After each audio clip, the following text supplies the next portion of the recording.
So I've been a little bit depressed over the last week or so. And it's because the Ukrainian government released a hit list of its enemies of state. And a lot of my friends are on it. Rand Paul, Colonel Richard Black, you may have heard of him, Ray McGovern, Jim Jatras, Scott Ritter, Tulsi Gabbard, former representative, Colonel Doug McGregor, Glenn Greenwald. Pretty depressed. I'm not depressed that they're on the list. I'm depressed that Ron Paul and I did not make the list. Because we've been trying. We've been trying hard, and we didn't make it. So, it's kind of a bummer. But this is totally normal, right? Like a country that you've given $60 billion to makes a hit list of public figures of the donor country who have different views. That's totally normal, right? That's okay. It's a plucky little democracy, we've been told. It's a plucky little democracy that must be supported. Transparency International, of course, as we knew in New York Times and elsewhere, just a couple of months before that fateful day of February 24th, viewed it as one of the most corrupt countries on earth. You don't see that anymore. You have to dig in the website for that. Plucky little democracy, opposition parties have been banned. The head of the opposition party is jailed. All non-government media shut down. Only the state channel is available. Plucky democracy. We've sent $60 billion so far, and that's actually technically not true. All right, I'll get into the reasons for that later, but it just sounds better to say that, so I will. $60 billion is half of their GDP from 2021. So as I've said before, we basically bought the country for $60 billion. And there's a misimpression that the money sent over there, no one is going to stand here and say war is wonderful, bombs and things are wonderful, blowing stuff up is great. But none of the money is going to fix the stuff that was blown up or to help the guy with his legs blown off.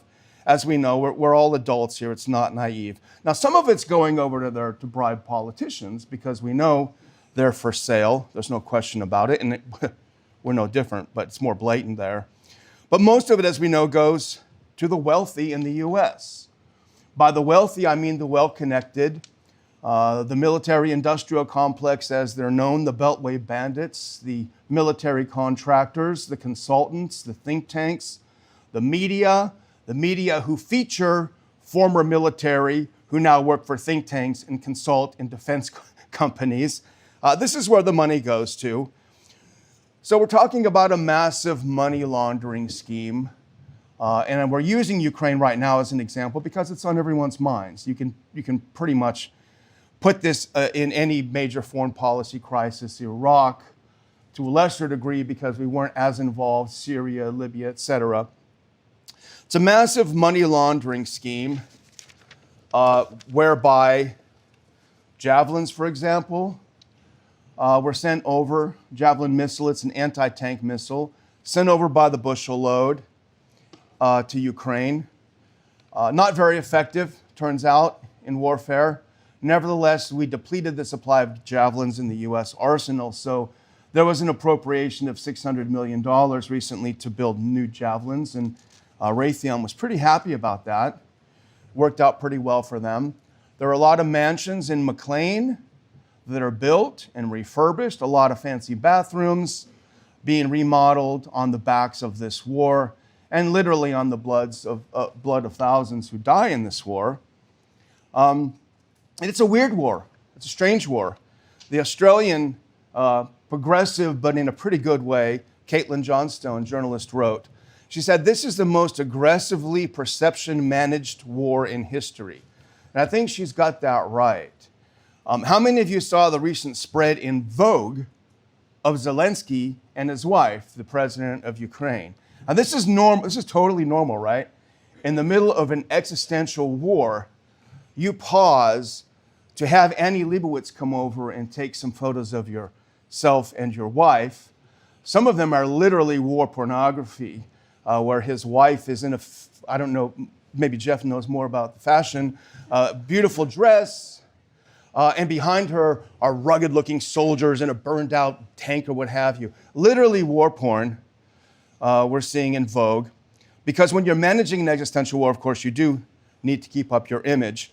The president of Ukraine, of course, was an actor who played the president of Ukraine, and his fake party that was on TV became the name of his real party when he was really elected president. And all of it, of course, was managed by an oligarch, Igor Kolomoisky. So it totally is the movie Wag the Dog. It's just right there in front of us. It's all, again, totally normal. If you look at the process, what happened first in the immediacy is you purged all the Russian media from the US. Literally, YouTube kicked out RT. RT America went under. It's very, very difficult to find sort of, I would say, mainstream media from Russia. So you've eliminated, in that sense, every possible opposition voice in the United States. And you bombard the population with propaganda about a plucky little democracy that needs to be saved. Anyone on social media will find themselves banned, disappeared if they disagree with the narrative. And we know now from people like Alan McLeod and other investigative journalists that the social media, Twitter and Facebook and the others, are chock full of former CIA and NSA and FBI employees. They're the ones doing the fact checks. So if you happen to go against US foreign policy, you're disappeared. If you question the narrative, you're gone. So you eliminate all competition in ideas, and what you have left for the majority, unless you're a cranky person who doesn't believe what the government tells you, you have the accepted narrative. And that's the nature of this particular war. Well, when did the war start? Well, February 24th, some ways. December of 2021, that's when the Russian president sent a proposal to NATO and to Washington, D.C., saying, listen, this NATO expansion is getting out of hand. You've expanded up to our borders. You've armed Ukraine to the hilt. Your bombs and weapons have killed people in eastern Ukraine for 8 years. We need to sit down and have a talk and think about a new security arrangement for Europe. And they were ignored. There was no reply envelope, right? So they didn't reply. Didn't care. NATO didn't care. So you could put it at the end of 2021. 2004, the Orange Revolutions, when the Ukrainians voted for Yanukovych, the Americans said it was a fake election and overthrew him. And then he got back into power, of course, in the next election or the next after the next election. Or 91, at the end of the Cold War, when a lot of us expected a peace dividend, that's possible, but 95, when NATO started expanding in Central Europe. And you had to wonder why, because the Warsaw Pact disappeared after the Cold War. Why didn't NATO disappear? What purpose did it serve? Well, of course, it was a resting place for failed Scandinavian politicians, who wanted to live in Brussels rather than the hellholes they were in. And you had, for example, people like Victoria Nuland, who we know in 2014 was responsible for the Maidan coup, or at least played a major role. We know because we have the tapes, we heard what she said. People like Jamie Kirchik and others will claim that, that she didn't say what she said. It's a long story, but we know that she said, we need to put this guy in office and that guy in office and blank the EU, et cetera, et cetera. Well, Victoria Nuland, as you know, was Dick Cheney's top aide before she went to become one of Obama's top aides. So this is the neocon world where it doesn't matter who's elected. That's ridiculous. It only matters that you stay in power. And now she has stayed in power. She is Ukrainian, by the way. So she's settling a lot of old family scores. In addition, we have a lot of problems with that, I think, in the U.S. of people who come to this country, this is my personal view, and bring some of these ancient prejudices with them. So you have the situation of money laundering, massive scam, $60 billion, and really, I would say almost unprecedented, except I think COVID was the run-up to that, where you silence all opposition. Anyone who questioned the efficacy of that beautiful jab was anathema and had to be disintegrated. Of course, we know now from Deborah Birx that the shot was always crap. I knew that, Okay. So here's the point. The foreign policy, and this is something that will ring, I think, true to your ears. Foreign policy is government central planning, no different than economic central planning. So all central planning is the problem. Foreign policy is the Fed with nukes, right? That's what it is. And that's the problem. So free market economists, of course, agree that no central planning of economies. It always ends in disaster. It doesn't reflect, as you've heard all week, it doesn't affect people's personal preferences, people's abilities, et cetera. You know all of this. And the same is true for foreign policy. The only free market foreign policy, ... is no foreign policy. That's the free market foreign policy. So we're not talking about cutting around the edges. We're not talking about, realism and restraint, right? We're not talking about a responsible statecraft. No, that's all one version of interventionism. Free market foreign policy is no foreign policy. We haven't elected these people to do what they're doing in our name. They haven't consulted us. Even if you're dumb enough to vote, I shouldn't say that, that's not right. I was just thinking of George Carlin. But even if you vote, especially if you vote, you got these guys in, right? So it's partly your fault. But the only difference, I think, between interventionist foreign policy and interventionist economic policy is the fear factor. And that's a big one because you use propaganda. Yes, we feel animated about inflation and we feel anxiety about inflation. But it's so much easier to ratchet up the fear factor when you're talking about a plucky democracy, when you're talking about Saddam throwing babies from incubators, when you're talking about Gaddafi handing out Viagra, for God's sake, to his soldiers, right? Come on. Or we don't want the, what was it that Condi Rice said? The mushroom cloud, right? That's always what they will use. So the Chi-Coms are coming. Putin is coming. That's how they get us to acquiesce. That's how they get Americans to acquiesce. And it's totally bipartisan, a totally bipartisan foreign policy that relies on this concept that we have the ability and we also are somehow by God given the authority to tell other people how to live, whether they like it or not, whether we kill them or not.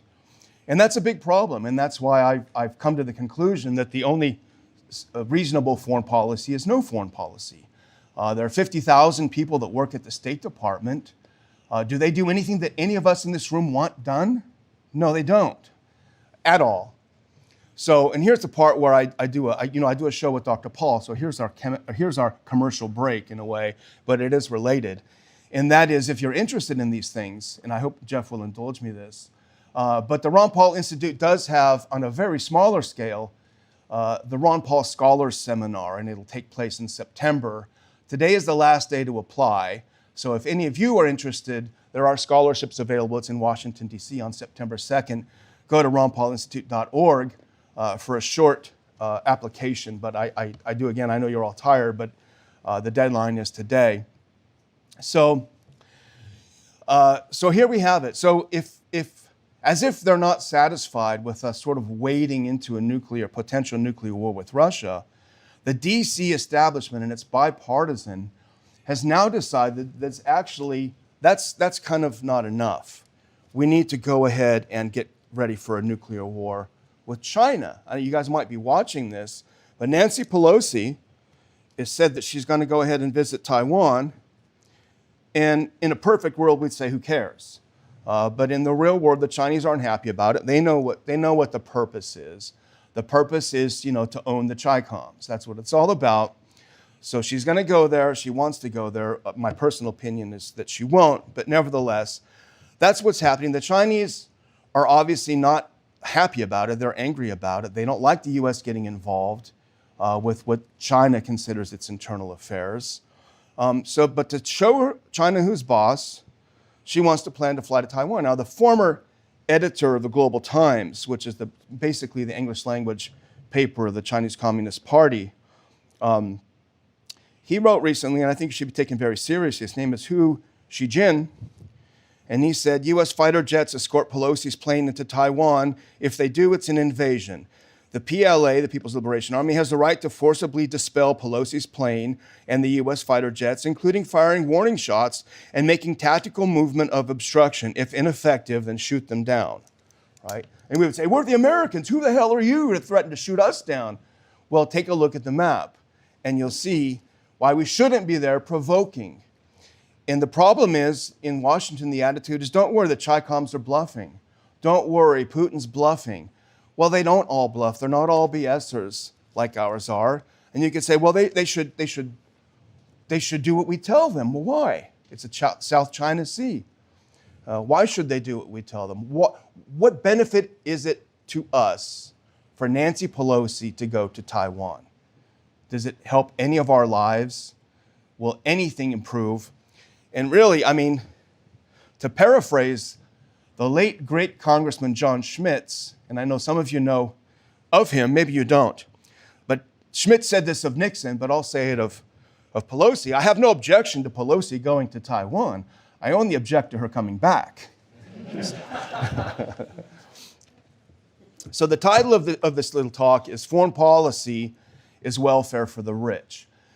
And I didn't say, as a lot of reformers will say in Washington and elsewhere, that foreign aid is welfare to the rich. That's not good enough. Foreign aid, that's given. That's a given. That's old news. Foreign policy itself is welfare for the rich and the well-connected. We have to do away with it. We have to do away with foreign policy. And again, who benefits? I did a kind of a random search of headlines that I want to read to you, and this is just a random Google. I didn't put a lot of effort into it intellectually. I'd used a couple of keywords. Who benefits from the $60 billion, which, as I'll explain, it wasn't given, it was made available to appropriate. So basically, it's a slush fund sitting there, and we've only, I think, appropriated some 8 or so billion so far, so just chump change. But here's just a couple of headlines. Buoyed by Ukraine war, defense stocks escape worst of market slump. LA Times, May 22, 2022.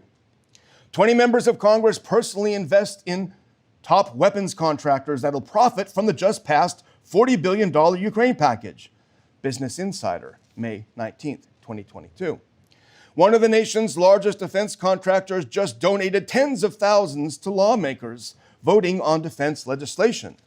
Business Insider, May 20, 2022. Defense stocks are beating the S&P 500 this year amid Ukraine war. There's a shocker. Bloomberg, May 27, 2022. Last one. Here's why Raytheon stock climbed 11.7% in the first half of 2022. Gee, I wonder. NASDAQ.com. It's a miracle. So this is a bipartisan foreign policy of global empire. It's to provoke conflict and then take credit for the end of the conflict or solving the problems that you create, because Afghanistan did go so well after 20 years. Libya is profitable. In fact, Mises is going to hold its next summer school or its next university in Tripoli next year, so we'll all want to go ahead and apply for that. The Syrian government had to be overthrown, so the U.S. armed al-Qaeda from the missiles it got from al-Qaeda in Libya. So this is the kinds of people that the U.S. supports, and this is why the only conclusion, just as if with the Fed, to end it, we have to end foreign policy, and that should be our goal. And the great Tom DiLorenzo read a quote, and I was really happy to hear it from someone I think is one of the greatest libertarian writers, one of the greatest writers of the 20th century, and certainly one of the greatest libertarian writers of all time, Joe Sobran. And this is a quote some of you may know, but I think it's an appropriate finish for what I have to say. If you want government to intervene domestically, you're a liberal. If you want government to intervene overseas, you're a conservative. If you want government to intervene everywhere, you're a moderate. If you don't want government to intervene anywhere, you're an extremist. So here's to all you extremists.